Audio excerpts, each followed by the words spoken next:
출구 없는 극단 정치. 여기서 문을 열겠습니다. 구교영의 정치 비상구 시작합니다. 안녕하십니까, 구교영입니다. 지난주 야당 주도로 최상병 특검법이 통과됐지만 대통령실과의 대치 국면이 이어지고 있습니다. 이런 가운데 검찰은 김건희 여사의 명품백 수수 의혹에 대한 진상조사팀을 꾸리고 수사에 본격적으로 착수했는데요. 고발 접수 5개월 만에 수사를 놓고 여야의 의견이 분분합니다. 오늘은 이런 정치안을 포함해서 모든 논의들을 나눌 두 분을 소개합니다. 먼저 더불어민주당 최현일 서울 영등포갑 당선인 나오셨습니다. 네, 반갑습니다. 최현일입니다. 네, 당선인님, 그 요즘도 당선 전화 받느라 분주하시죠? 예, 그렇죠. 아니 제가 전화를 드리죠. 드리고 있습니까? 감사 전화를 드리죠. 감사 전화를요. 예, 예. 이게 선거 끝난 지가 한참 된 것 같은데 돌려도 끝이 없나 봅니다. 뭐 4년 동안 그렇게 해야죠. 아, 네. 너무 예. 겸손한 모드로 예, 나오셔가지고 그렇게 해야 됩니다. 그렇게 해야 되고요. 네네. 아마 이번에 이제 당선 인사를 한 2주일 동안 했고요. 아마 선관위에서 하지 말라 할 때까지 이렇게 보통 13일 정도 할 수 있다고 하더라고요. 13일 정도 할 수 있는 거군요. 보통 네. 이렇게 피켓 들고 하고 그러고 나서 했고 그 이후로는 이제 전화 드리고 감사 전화 드리고 만나고 이렇게 이제 하는데 계속 해야죠. 네. 네, 알겠습니다. 이어서 한동훈표 영입 인재 1호셨죠? 그 박상수 변호사님 모셨습니다. 예, 안녕하십니까. 네. 네. 아유. 박 변호사님, 그 보니까 오늘 점심을 좀 늦게 드셨다고요? 예, 네. 맞아요. 저는 이제 당선을 못 됐다 보니까 오늘도 일을 하다가 점심을 좀 늦은 점심을 먹고 그냥 옆에서 이제 당선 인사 하신다는 이야기를 들으니 마음이 또 이렇게 짠해지네요. 아니 그래도 우리 변호사님은 그 안타깝게 낙선은 했지만 그래도 방송 출연도 꽤 하시던데요? 그러니까 뭐 제가 그 소장파 모임이죠.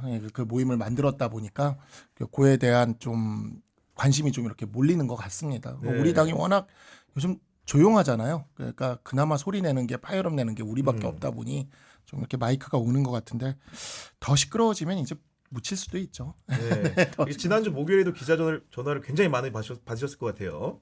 목요일에 뭐 있어? 전국회 우리 모임 있던 그날 날. 예, 네. 예, 맞아요. 우리가 그날 이제 5대5의 집단 지도 체제까지 던지는 바람에 네. 예, 굉장히 좀 저기를 했고 이번 주 안에 그 황우여 비대위원장이랑 저희 천목회가 면담이 있을 겁니다. 면담이 예정돼 있군요. 네, 네. 네. 어디 안 나온 내용이죠? 네, 있을 겁니다 이번 네, 주에. 알겠습니다. 아직 뭐 네. 일정은 저기 한데. 뭐 이런저런 현안은 잠시 뒤에 추가적으로 구체적으로 얘기해 보도록 하겠습니다. 2부에서는 변희재 미디어워치 대표 모시고 이야기 나눈 순서가 마련되어 있으니까요. 우리 구독자 여러분 끝까지 함께해 주시기 바랍니다. 먼저 최현일 당선인께 좀 여쭤보겠습니다. 이번 총선에서 득표율이 54.53%. 네. 그 상대 후보는 4선 중진인 김영주 후보였는데 의원이죠. 네. 의원이었는데 무려 약 13%포인트 차로 이셨습니다. 네. 굉장히 큰 표차로 이긴 거 아닙니까? 네. 원래는 그거보다 더 큰 표차의 여론조사 뭐 비공식적으로 나와 있었고요. 그러다가 그냥 막판에 이제 좀 여러 가지 이제 결집이 되면서 좀 줄었지만 그래도 큰 차이로 이겼죠. 예. 네. 김영주 의원 하면 아무래도 뭐 4선 중진 의원에 네. 더군다나 당적을 옮긴 후보이다 보니까 그 우리 당선인께서도 선거를 치를 때 뭔가 좀 과거에 구청장 하면서 안면도 있는 사이고 네. 좀 부담스럽거나 그런 거 없으셨습니까? 뭐 부담스럽지 않다고는 말할 수는 없지만 그래도 이제 이때 뭐 정당이나 한 사람으로서 정치권에 있었던 또 사람으로서 또 이제 그 김영주 이제 부의장께서 이제 당을 옮기셨잖아요. 그런 거에 대한 이제 또 민심이 출렁거렸고 거기에 대해서 서로 이제 또 이제 선의 경쟁을 했죠. 네. 제 기억이 맞다면은 구청장 하셨을 때 그때도 현역 구청장이 무소속 출마를 강행을 했잖아요. 그때 어떻게 보면 김영주 지금 현재 이제 의원이 그 후보를 물밑 지원을 했다는 설도 당시에 있었는데 그 당시 뭐 그런 뭐 기사도 있었지만요. 뭐 그때 뭐 제가 이제 공천을 받았고 뭐 또 그분이 또 기존에 있던 현역 구청장이 탈당하면서 무소속 나갔죠. 네. 뭐 그런 일이 있긴 있었는데 뭐 자세한 내용은 잘 모르겠습니다. 아니, 그분도 사실은 두 자릿수 득표를 하신 거 아닙니까? 당시에 선거 치르실 때. 그때 아마 10% 정도 했죠. 그때도 근데 국민의힘 후보를 꽤 크게 이기신 거 아니에요? 선거 때? 그렇죠. 네. 그렇게 선거에는 굉장히 일가견이 있다고 느껴지는 상황인데 그 이번 선거에서 예. 김영주 후보 자체가 굉장히 그런 예. 강성 후보이기 때문에 그래도 이 정도쯤 됐을 때 기울었다고 나한테 판세가 기울었다. 이렇게 예. 느낀 시점이 좀 있었습니까? 일단은 정치인들은 일단 본인이 출마를 할 때 승리의 확신을 가지지 않으면 출마하지 않습니다. 그래서 출마를 할 때가 언제쯤이었냐면 1년 전이었고요. 그 아, 1년 당시에 전에? 네. 그랬고 그 당시에 이제 동네 지역 민심은 이제 그 변화, 새로운 정치에 대한 기대가 많이 있었습니다. 그리고 이제 꾸준히 이제 준비를 했었고요. 이제 뭐 이제 많이 아시다시피 이제 외부에서 봤을 때는 그 김영주 부의장께서는 탈당을 하시고 국민의힘 입당하는 그런 약간 좀 전무후무한 네. 정치적 상황. 뭐 그때는 뭐 자타가 공인하는 이제 뭐 결정적인 이제 분기점이었죠. 그리고 네. 이제 심판, 윤석열 정권에 대한 심판 여론과 또 배신의 정치에 대한 심판 여론을 해가지고 결국 뭐 그런 구도로 또 제가 또 지역 구청장 출신이잖아요. 그런 것에 대한 여러 가지 맞물려서 좀 승리를 했던 것 같습니다. 저도 사실은 영등포박이 워낙 관심 있는 지역이어가지고 여러 소문을 이제 입수해서 들었는데 솔직히 말씀드리면 용해인 그 의원 자체가 지금 뭐 이제 비례대표 후보로 나와서 당선이 됐지만 여기를 뭐 전략 지역구로 검토한다는 등 이런 얘기 나왔을 때 솔직히 좀 당혹스러웠지 않았습니까? 용해인 의원은 우리 영등포 갑 양평동에 사시죠. 아, 그러니까요. 사시고 네. 뭐 지역에서는 거의 활동은 안 하셨고 비례 국회의원이었잖아요. 그리고 이번에 아마 출마를 본인이 하시면서 아마 전국에 한 7군데 정도 5군데인가를 검토를 했던 것 같아요. 네, 그중에 여론조사 우리 돌려보고. 지역은 이제 본인이 사는 곳, 또 다른 지역은 본인 출신 지역 뭐 이런 데 했다가 결국 다시 이제 비례로 가신 것 같아요. 네. 그래서 이제 결론적으로는 네. 그 최현일 당선인께서 이 기폭을 하시게 된 건데 네. 그 이재명 대표도 이 지역구 선거에 너무 관심이 많다 보니까 지원 사격이 좀 있었을 것 같습니다. 그때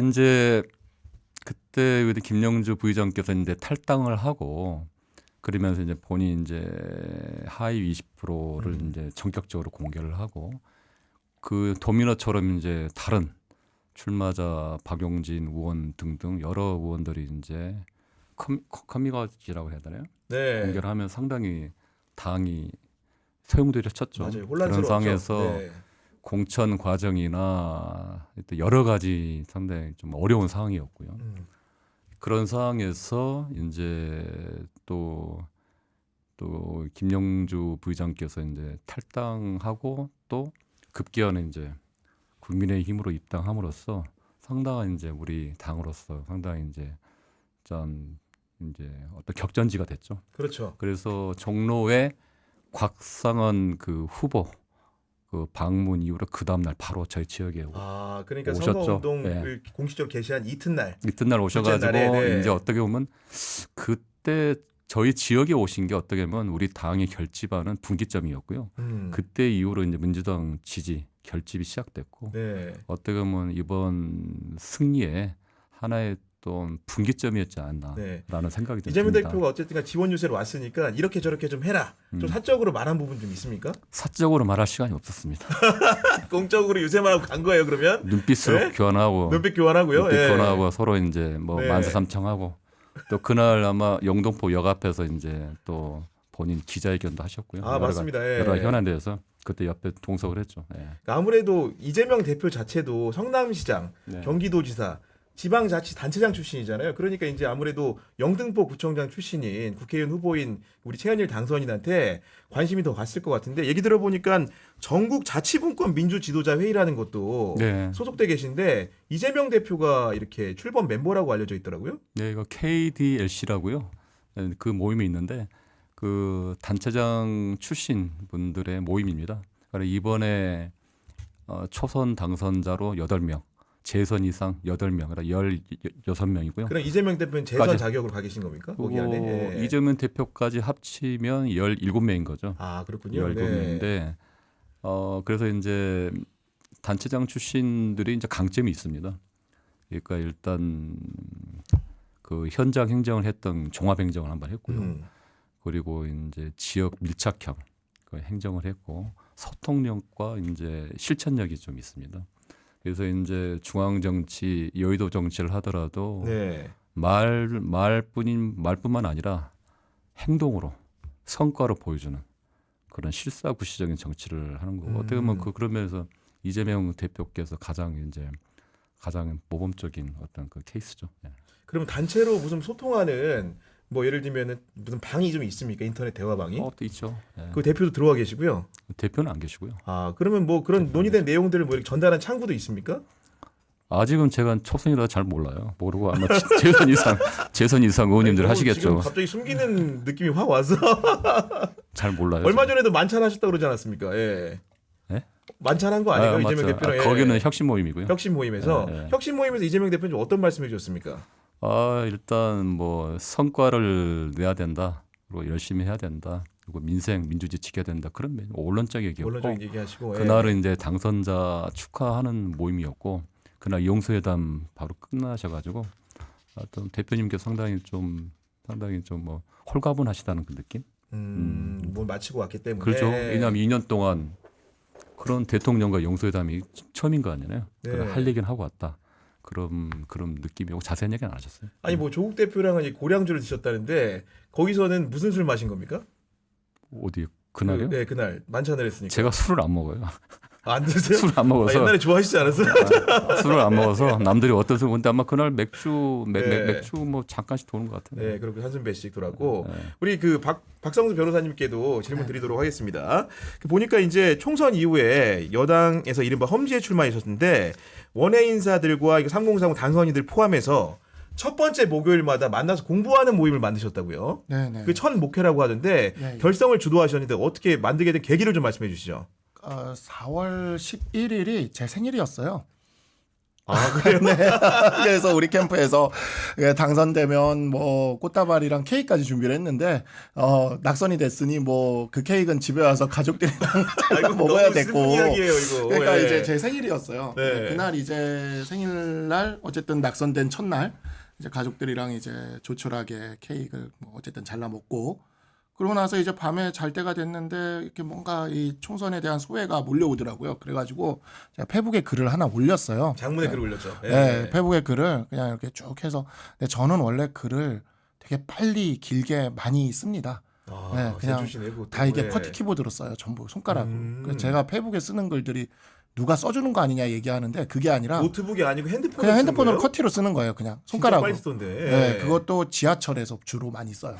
지하철에서 이동 중에 왜냐면 이제 재판 가는 길이나 이럴 때 이제 심심하니까 네. 그때 글을 쓰는 거죠. 근데 하여튼 그날도 그래서 자기 전에 이제 여러 가지 감회가 몰려와서 그냥 이렇게 커티 키보드로 역시 쓴 거죠. 손으로 이렇게 써고 자고 일어났더니 이제 성북에서 출마한 이상규 후보가 연락이 왔어요.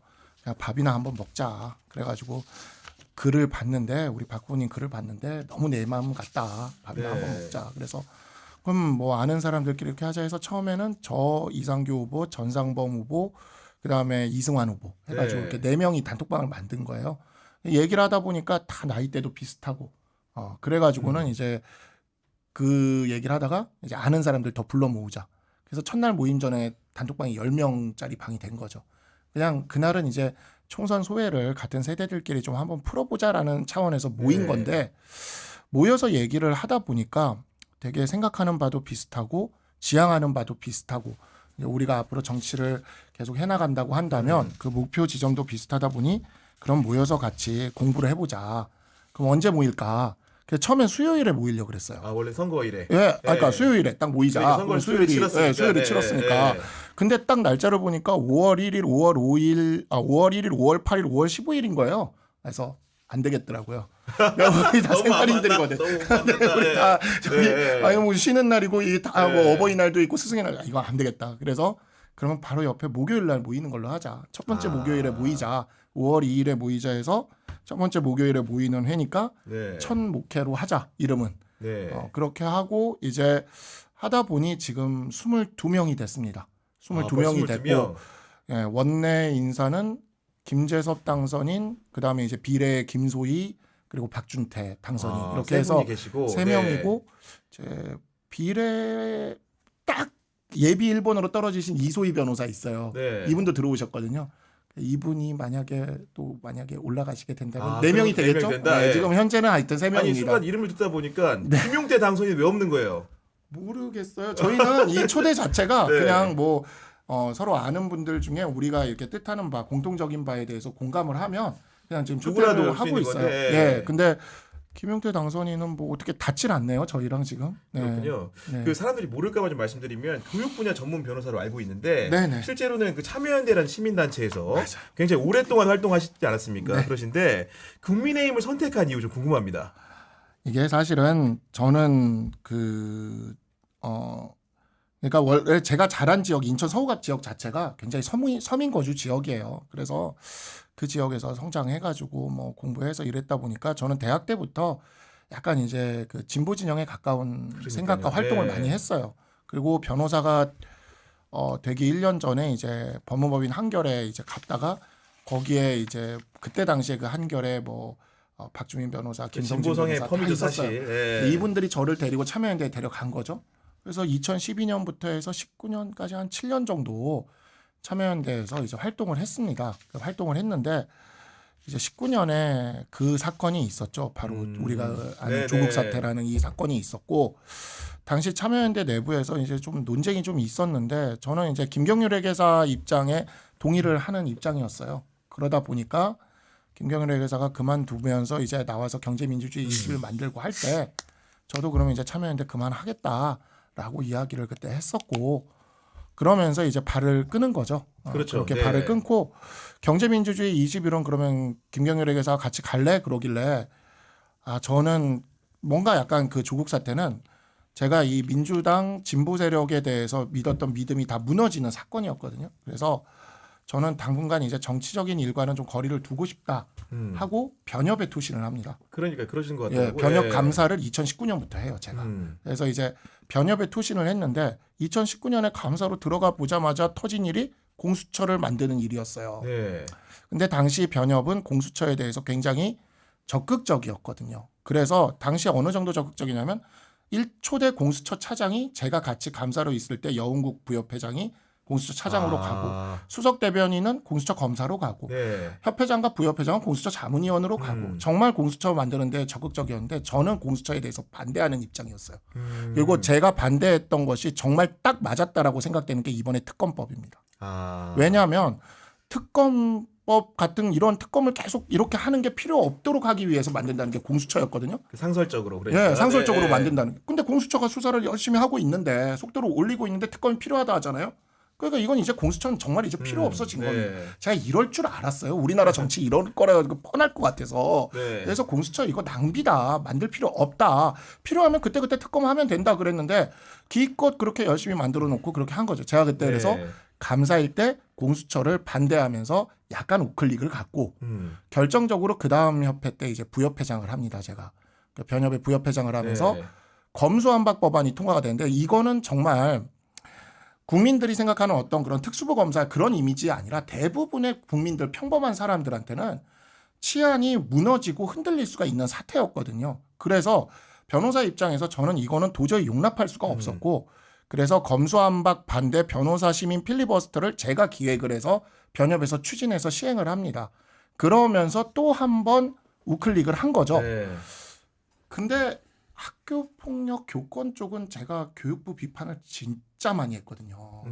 아마 이게 돌려보시면 나오지만 당시에 제가 많이 봤어요. MBC 시선 집중 나가가지고 교육부에 대해서 막 극디라는 장면이 막 나오고 막 이러거든요. 그건 제가 진짜 많이 했어요. 근데 당에서 영입을 한다 할 때 저는 사실 그래서 검수완박이나 공수처 반대한 그것 때문에 그걸로 하는 줄 알았는데, 네, 전 그건 줄 알았어요. 근데 저를 찾아온 영입위원은 그런 활동을 제가 한 줄도 모르는 거예요. 그냥 교육으로 한다.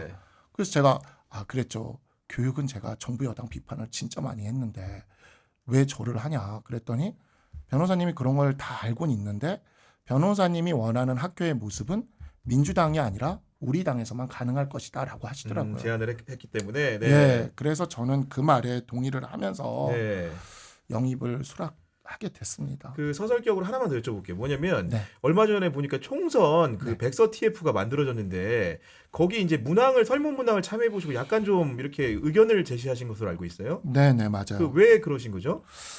이게 그 지금 오면서도 전화로 제가 인터뷰를 했는데 이게 그러니까 이게 구글 닥스의 특징 때문인 것 같긴 해요. 구글 닥스는 질문을 이렇게 하나씩 하면서 넘어가야 되다 보니까 그리고 객관식 설문의 한계인 것 같기도 한데 제가 느끼기에는 그렇거든요. 이조 심판론은 진짜 마지막에 백석이 무너질 것 같은 상황에서 이조 심판론이 나온 겁니다.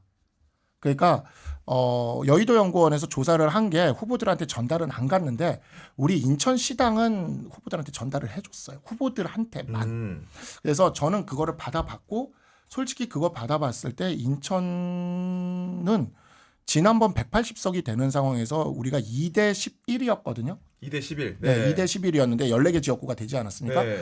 솔직히 14대 빵도 가능한 상황이었어요. 아 그때 받아본 여의도 연구원 조사 결과는 그러니까 후보들끼리는 네. 조금 공유를 하니까 네. 그러니까 인천시당에 출마한 후보들끼리는 공유를 하니까 14대 빵이 가능한 상황이었어요. 그러면 14대 빵이 인천에서 벌어진다는 건 무슨 소리냐면 백석이 무너진다는 소리거든요. 아 실제로 그런 위기가 있었군요. 있었어요. 예. 백석이 무너진다는 소리고 제가 인천이 그게 2대 11일 때 180석이었어요. 그러면 14대 빵이면 인천에서 2개도 못 지키면 그러면 200석입니다. 그래서 그 상황이 되고 200석 이상이 되면 개헌선이 무너지는 거기 때문에 민주당이 할 수 있는 모든 걸 할 수 있게 돼요. 그리고 그 상황에서 중앙당에서 이조 심판론을 내놓기 시작을 했거든요. 저는 분명히 그 흐름을 봤기 때문에 그 상황에서 백석을 지키기 위해 우리의 전통적 지지층을 결집시키기 위한 일종의 고육지책의 전략으로서 이조 심판론은 네. 맞았다. 네. 근데 이 설문조사는 이조 심판론이 적절했느냐. 아 그 유효성을 따지고 있기 때문에. 네, 그리고 또 이조 심판론이 아니라 정책 선거를 했어야 되는 거 아니냐. 근데 우리는 3월 중순까지도 정책 선거를 하려고 했거든요. 정권 심판론 선거를 민주당은 계속해서 해왔어요. 계속 밀어붙였는데 우리는 그래도 정책 선거로 대응을 하려 했는데 정권 심판론이 선거 국면을 다 잡아먹은 상황에서 백석마저 무너질 상황이 온다면 이조 심판론을 내걸 수밖에 없었던 거죠. 근데 그런 맥락이 이 객관식 설문조사에서는 잘 드러나질 않는 거죠. 물론 뒤에 주관식으로 좀 쓸 수 있게 돼 있긴 한데 얼마나 많은 후보가 그 주관식으로 쓸까 싶은 속된 거죠. 말로 약간 몰아가는 분위기가 없지 않다. 그 징후가 봤을 때는, 객관식으로 네. 해서 발표가 되면 사실 이조 심판론 하나만 놓고 보면 이게 과반을 차지하고 중도를 확장하는 데는 도움이 안 됩니다. 그건 다 알고 당연히 있어요. 당연히. 예. 다 알고 있어요. 그래서 그렇게 답을 할 수밖에 없어요. 그러나 그때 그 맥락, 이 선거의 큰 흐름의 맥락에서 우리 당이 이조 심판론을 내세울 수밖에 없었고 네. 아까 우리 최현일 당선인 이제 의원님 되실 분도 말씀하셨지만 막판 보수 네. 결집은 있었거든요. 그래서 사실 더 벌어졌던 게 좁혀졌다. 좁혀진 건 있어요. 알겠습니다. 예. 그래서 그 부분에서 이 부분을 맥락적으로 좀 입체적으로 파악해야지 이런 식으로 평면적인 설문만으로 하는 거는 조금 걱정스럽다 요구를 한 거죠. 연결해서 이게 최현일 당선인께 여쭤보겠습니다. 이번 총선이 흔히들 얘기해서 정권 심판론이 이제 크게 작용한 선거라고 하는데 윤석열 대통령이 어쨌든 간에 이재명 대표와 만나서 영수회담도 하긴 했습니다. 대통령이 좀 얼마나 달라졌다고 좀 생각하십니까? 일단 2년 동안 만나지 않던 분이 네. 만났잖아요. 그게 만났다는 자체가 큰 의미고요. 뭐 그날은 이제 뭐 성과는 없었고 그 다음에 이제 그 며칠 후에 이제 본회의에서 이태원 특별법 그렇습니다. 여야하기로 네. 했다는 그게 어떻게 보면 처음인 일인데 물론 이제 최상범 특검법도 통과가 됐지만 그런 변화에 물꼬는 탔다라고 네. 보고 또 하나가 이제 본인께서 이제 기자회견도 조만간 한다는 거 아닙니까? 그동안의 어떤 불통, 독선 또 뭐 이런 독주를 했는데 어떻게 보면 이번 총선은 결과는 윤석열 대통령의 리더십 부재로 따른 정권 심판이 나온 건 어떻게 보면 민주당이 잘했다기보다는 윤석열 대통령이 리더십 잘못했다는 게 더 컸다고 봐요. 뭐 정권 심판론을 저희가 했다기보다는 그렇게 할 수밖에 없는 초래했다. 민심의 압도적인 또 저희가 이렇게 압승을 할 거라고는 저희도 아마 몰랐을 거라고 봅니다. 네. 그래서 이제 아마 국정 기조나 여러 여야 협치 이제 제대로 돼야 될 것 같고 아마 우리가 이제 171세인가요? 그렇게 됐다 하더라도 제가 일방적으로 할 수는 없다고 왜? 그 의석을 뭐 200세 뭐니 그렇게 준다고 뭐 얘기가 나오고 했다는데 그러지 않았잖아요. 그거는 그 정도 의석을 준 거는 윤석열 정권의 독주를 막아내면서 주도권을 지어라. 대신 여당과 협치를 해라라는 의미라 좀 봅니다. 네. 그래서 그런 의미 절묘한 어떤 의석을 선택해 주는 이제 민심이라고 좀 보고 있고 아마 저도 이제 초선이지만 초선이 한 60명 정도 됐더라고요. 이번에 우리 민주당에서 네. 그렇게 많지는 않습니다. 지난번에 비하면 지난번보다 적은 건가요? 많지만 이게? 우리 초선 당선자들의 또 역할과 또 이런 또 책무감도 역할도 있고 그래서 그런 부분에서 어떻게 좀 해야 될지도 좀 많은 고민하고 있습니다. 변호사님, 그러니까 최현일 당선인께서는 어쨌든 간에 윤석열 정부가 자초한 측면이 총선 패배 원인이 있다 말씀해 주셨는데 국민의힘의 경우에 좀 그 부분에 동의를 하십니까? 뭐 제가 다른 방송에 나가서 이야기를 뭐 우리의 빛나는 2월 얘기를 하도 했더니 2월 박상수라고 막 이렇게 얘기를 하던데 진짜 3월에 꺾이는 게 보였거든요. 네, 그 가장 큰 사건은 3월 4일 이종섭이죠. 네, 그거는 정말 우리가 캠프에서 비상 대책 회의를 할 정도로 그 지역 캠프에서 네, 분위기가 꺾이는 게 보였고 그러한 지점들에서 분명한 실책이 있었습니다. 대파는 좀 우리가 억울한 면도 있어요. 그 앞뒤 맥락이 잘린 걸 생각하면. 그러나 그것을 그냥 억울하다고 그렇게 이야기할 거리는 아니었죠. 왜냐하면 2월에 우리가 아무리 분위기가 좋았을 때도 물가 상승과 경제난에 대한 호소는 바닥 그건 민심을 있었죠. 이렇게 네. 뛰는 후보들은 다 느끼고 있었거든요. 사실 대파는 하나의 계기였던 거지 그게 한 번에 터졌다고 봅니다. 그래서 그러한 측면들에서 우리가 잘 적극적으로 잘 대응하지 못했던 측면이 분명히 있었다고 생각을 그래서 합니다. 이제 이어서 얘기하면 이제 그런 것 같아요. 이제 물을 끓는 이제 비등점이라는 게 있잖아요. 비등점, 그렇죠. 네, 예. 정치도 이제 비등점인데 아마 이제 뭐 대판의 그 아마 이종섭 장관 출국이니 그건 하나의 이제 비등점 하나의 계기였고 그 전부터 이제 이태원 그 참사 꽃다운 특별법이라든가, 150명 네. 그 참사부터 해가지고 잼버리 그 참사 오송 지하도 참사 맥스 봉제라든가 그리고 뭐 네. 여러 가지 있은 분에서 그런 과정에서 윤석열 대통령이나 국정 운영 또 뭐 야당 대표를 2년 동안 안 만났잖아요. 근데 그런 여러 가지 부분이 또 이제 조국 뭐 장관이나 이재명 대표를 비롯한 야당에 대한 어떤 일방적 편파적인 어떤 표적 수사 이런 부분들이 이제 원칙과 상식, 공정을 필두로 해가 당선된 윤석열 대통령에 대한 그런 게 신뢰도가 떨어졌다 봅니다. 그게 쌓이고 쌓이다가 중간 평가 첫 번째 선거잖아요. 이게 2년 만에 중간 평가잖아요. 어떻게 보면 선거라는 거는 집권당에 불리할 수밖에 없어요. 왜? 그 사람들이 책임지고 하는 국정 운영에 대해 심판하는 거기 때문에. 그렇죠. 네. 그런데 이번에 이제 그런 선거 과정에서 여러 가지 대통령께서 여러 가지 민생 간담회도 하시고 막 여러 가지 어떤 설정 관치라는 얘기가 다를 정도로 여러 가지 있음에도 불구하고 여당이 이제 힘을 못 쓰고 그렇게 된 거. 물론 이제 박상수 변호사님 말씀하셨는데 그런 부분은 어떻게 보면 하나의 계기일 뿐이지 그 전부터 쌓았던 게 터진 거라고 보시다. 그 변호사님 보시기에 이제 최상병 특검법 아까 이제 공수처에 대해서 말씀을 좀 해주셨는데 이 여하간 대통령실은 이미 거부권 행사를 기정사실화한 건 맞잖아요, 그죠? 그런 상황이 21대 국회에서 그래도 제2 요구권 행사를 할 경우에 그 민주당 같은 경우는 야권이 모여서 또 한 번 처리하겠다고 지금 얘기를 한 상황입니다. 좀 이 법안 어떻게 해야 될까요, 변호사님 보시기에는? 우리 최상병의 유가족과 그분들의 마음이 가장 중요하지 않을까 싶어요. 그러면 그분들의 마음이 가장 중요할 것은 이 사건이 빨리 수사가 돼야 됩니다. 엄정하게 수사가 돼야 되고 정확하게 이렇게 딱 수사가 이루어져야 되거든요. 사실 공수처가 간만에 일을 좀 열심히 하고 있어요. 소환도 엄청나게 열심히 하고 있고. 그러니까 주말에도 김기한 해병대 사령관을 뭐 소환 조사해서 수사 했다는 거 속도를 했다는 거 높이고 아닙니까? 있거든요, 예. 지금. 그러면 이 공수처 민주당이 만들 때 이런 특검 필요 없다고 이거 만들어야 된다 그래서 만들었어요. 그러면은 그리고 공수처가 1년에 쓰는 예산도 한두 푼이 아닙니다. 사실 이 공수처에 쓸 예산만 국민들한테 민생에 써도요. 굉장히 많은 그 도움을 줄 수가 있어요.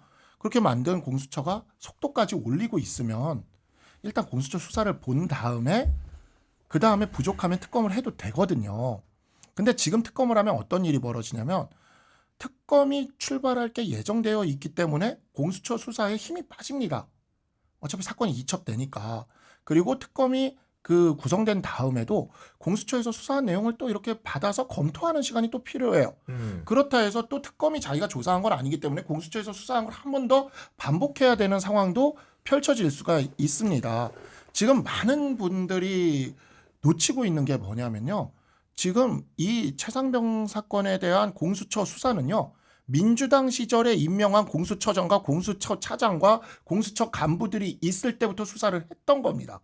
김진욱 전 공수처장은 자기 퇴임 전까지 이 사건을 반드시 수사를 종결할 거라고 했어요. 근데 종결 안 했어요.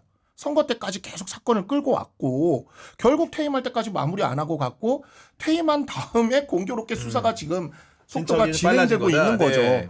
그렇다면 저는 이렇게 생각을 합니다. 뭐 국민들이 다 그렇게 원하고 그러는 거라면 특검을 할 수도 있다고 봐요. 그런데 그러면 지금보다 수사는 더 늦어질 겁니다. 그리고 두 번째, 이렇게 특검할 거면요. 공수처 폐지를 같이 했으면 좋겠어요. 공수처 뭐하러 만들어서 놔두고 있습니까? 누가 그러더라고요. 공수처가 제대로 수사를 안 하기 때문이다. 민주당이 임명한 공수처장과 공수처 차장이 있을 때였다니까요. 전 그 공수처 차장님이랑 변협에서 같이 2년 동안 상임이사에 매주 했어요. 민주당이 임명한 그 분들과 같이 있을 때 했던 민주당 정부 때 했던 그분들이 수사를 그렇게 안 하고 있었던 건데 네. 예, 지금 뭐 국민의힘이 임명한 윤석열 정부가 임명한 공수처장 지명한 뭐 공수처장은 오지도 않았습니다. 아직 오지도 않았어요. 그러니까 뭐 그 인사 때문에 불편 이게 뭐 되게 공정하지 못하다 이런 얘기는 할 필요도 없어요. 그러니까 민주당이 만들었고 민주당이 임명한 인사들에 있는 수사들까지도 못 믿겠다면 그냥 없애는 게 맞습니다.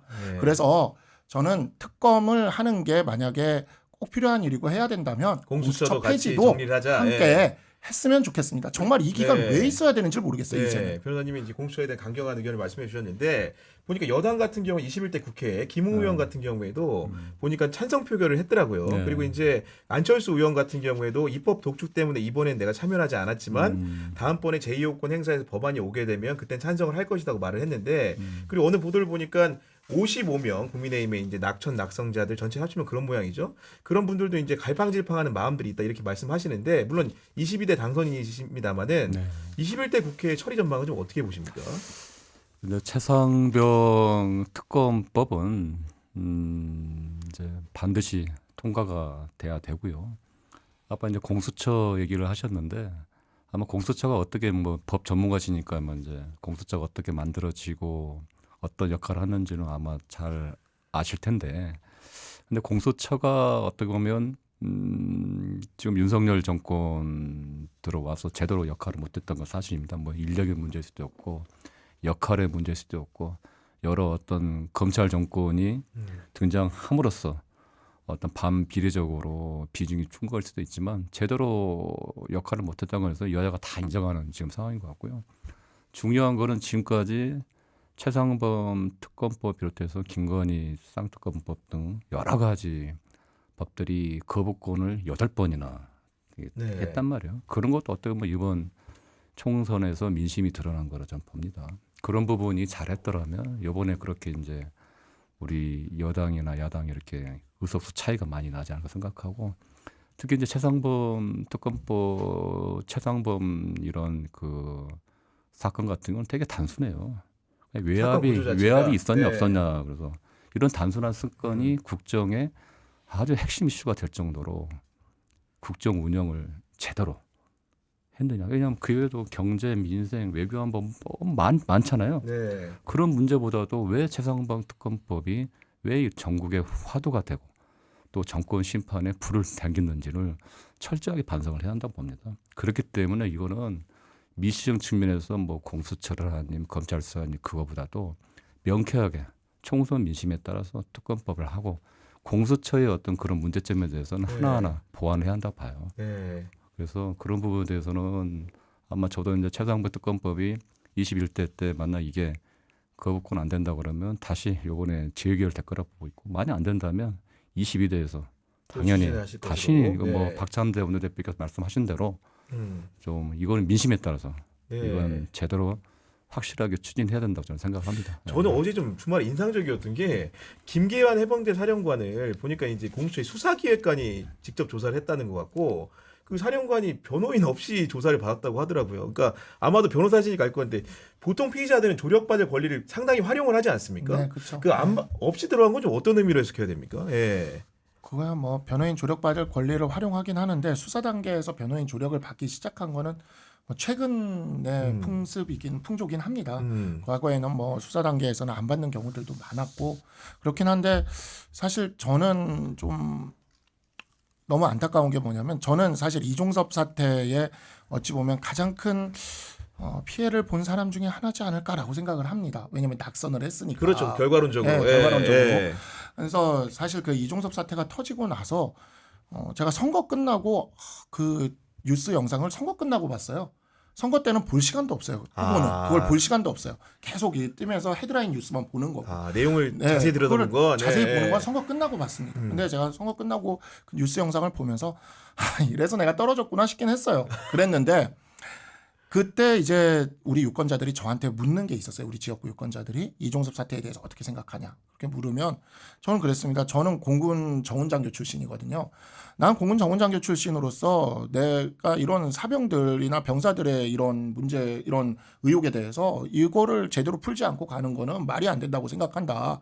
내가 당선이 된다면 이 부분에 있어서는 뭐 당과 무관하게 어떻게든 이거는 밝혀내야 된다고 확실히 얘기를 할 것이다. 그렇게 이야기를 했었어요. 그렇게 얘기를 했고 그 입장은 지금도 같습니다. 예. 사실 보수가 안보 이슈를 놓친 순간 선거를 지겠다는 거나 마찬가지거든요. 왜냐하면 안보는 우리가 절대적으로 유리하게 가져가야 될 이슈예요. 원래 그런 판으로 알고 있죠. 예. 그렇죠. 근데 이거는 지금 안보 이슈를 완전히 놓치면서 선거를 했기 때문에 그거는 정말 잘못했다고 봅니다. 다만 자, 근데 이 특검이 과연 이 수사를 올바르게 빠르게 하는데 도움이 될까? 공수처가 속도를 올리고 있는데 지금 그렇게 사령관까지 소환해가지고 조사를 하고 있는데 뭐가 그렇게 급하다고 지금 이렇게 하는 것일까? 그러니까 약간 민주당이 지금 하고 있는 모습은 과연 진짜 이 수사가 제대로 밝혀지기를 원하는 건지 아니면 이것을 통해서 어떤 그 국민의힘의 어떤 실책이라던가 그런 것을 이렇게 드러내고 싶은 다른 목표를 갖고 있는 정치적 건지, 목적을 갖고 있는 것인지 그걸 모르겠는 거예요. 만약에 정말 수사를 빨리 하길 원하는 거라면 민주당이 만든 공수처입니다. 윤석열 정부에 들어와서 공수처가 제대로 행동을 못한 게 아니라요. 민주당 정부 때부터 공수처는 제대로 일을 못했어요. 단 한 번도 제가 일을 제대로 하는 걸 못 봤어요. 근데 이번에 처음으로 일하는 모습을 보고 있습니다. 난 정말 이렇게 공수처가 빨리빨리 수사하면서 이렇게 적극적으로 하는 거 처음 봤어요, 진짜. 그러면 네. 이 기관을 만든 당이잖아요. 네. 그러면 이 기관에 기회를 대해서 주고 봐야 한 번은 된다. 기회를 네. 줘야죠. 네. 아니 네. 자기가들이 그렇게 어떻게든 만들어야 된다고 그 난리를 쳐서 만들어 놓고 그때 어떻게 만들어질지 저는 네. 정확히 알거든요. 왜냐하면 공수처 추천위원회에 변협 회장이 굉장히 중요한 위치를 차지합니다. 역할을 하게 돼 있죠. 예. 그래서 저는 그때 변협 감사였고 당시에 협 회장님한테 그래서는 안 된다고 얘기를 막 하던 사람이었어요. 감사로. 그랬던 사람이라서 이 공수처를 어떻게 만들었는지 내가 정확히 알고 있기 때문에 그렇게까지 만들었으면 한 번 기회는 줘야지. 이건 진짜 너무한 거 아닙니까? 저는 공수처 분들이 너무 민주당한테 아쉽고 서운할 수 있을 것 같다. 서운할 것 예. 같아요. 아니 우리 기관을 이렇게까지 무시하나 하는 거 있잖아요. 그래서 한 번은 공수처가 네. 제대로 조사를 하게 기회를 주시고 네. 그 다음에 공수처에서 미흡하면 그때는 우린 특검을 해도 되는 거예요. 진짜. 왜냐하면 이 사건은 진짜 명명백백히 밝힐 필요가 있습니다. 동의하시는 거죠, 그 부분에 대해서. 그거는 네. 동의하죠. 절대적으로 동의합니다. 저는. 그러니까요. 예. 근데 공수처가 수사를 하고 있는데 굳이 특검을 밀어붙여서 거야의 힘을 보여주겠다? 전 이게 좀 납득이 안 돼요. 저희 뭐 현안 얘기도 좀 했는데 이제 그 원내 구성 문제 좀 얘기해 보고 싶습니다. 그 보니까 두 분 이제 어떻게 보면은 직접 관계인이시고 이제 어쨌든 정당인으로서 관찰하실 텐데 그 이제 22대 전반기 국회의장 예. 좀 어떤 분이 돼야 될까? 지금 굉장히 치열한 레이스가 민주당에서 벌어지고 있는 것 같습니다. 아이고, 전화 많이 받으셨죠? 오늘 오전에도 두 분을 만나고 왔습니다. 아니 만나면 어떻게 따로 차를 마십니까? 밥을 먹습니까? 오십니다. 지역으로. 지역으로 직접 오세요. 오시고 전화도 오시고요. 하여튼 뭐 여러 번 뭐 한 분이 뭐 두세 번 전화 주기도 하고. 찾아오는 것도 뭐 이렇게 목줄 찾아보고 찾아오기도 계시고 하고 예. 하는데 그만큼 아마 이거 국회의장 선거가 되게 뜨겁고요. 예. 딱 하나는 이제 그런 것 같아요. 저는 이제 국회의장이 돼야 될 분의 요건, 자격. 윤석열 정부의 어떤 독주, 무능, 그 불통 리더십에 대해서 제대로 견제할 수 있는 중심 역할을 해야 된다. 그런 게 좀 가장 필요할 것 같고요. 또 하나가 이제 레토릭으로 이제 뭡니까 정치적 당파성을 얘기하지만 그건 하나의 어떤 레토릭이고 협치죠. 협치할 수 있는 정치력. 그러니까 국회의장이 되고 나서는 일단 여당, 정부 또 공직사회하고 제대로 소통할 수 있는 사람. 리더십 네. 그게 좀 필요하다고 봅니다. 근데 그런 분 중에 네 분 중에 한 분 물론 이제 선거할 때는 여러 가지 얘기를 할 수 있죠. 네. 되는 순간은 균형감 있게 해야 한다 보고요. 그런 어떤 중심을 갖고 또 현 정부와 제대로 중심감 있게 무게감있게 싸울 수 있는 그러한 후보가 국회의장이 되었으면 말이죠. 예. 이 마음속에 정하신 분 있는 겁니까? 뭐 있죠. 누군지 말 못하시죠? 네 분 중에 한 분입니다. 아니 그 우리 변호사님은 어쨌든 웜에 계시긴 하지만은 네. 워낙 이제 영향을 크게 주는 사안이라 좀 네 분 중에는 어떤 분이 제일 나으신 것 같아요? 편하게. 제가 어디 인터뷰 와도 전 이제 원내니까 원내 얘기는 묻지 말아주세요.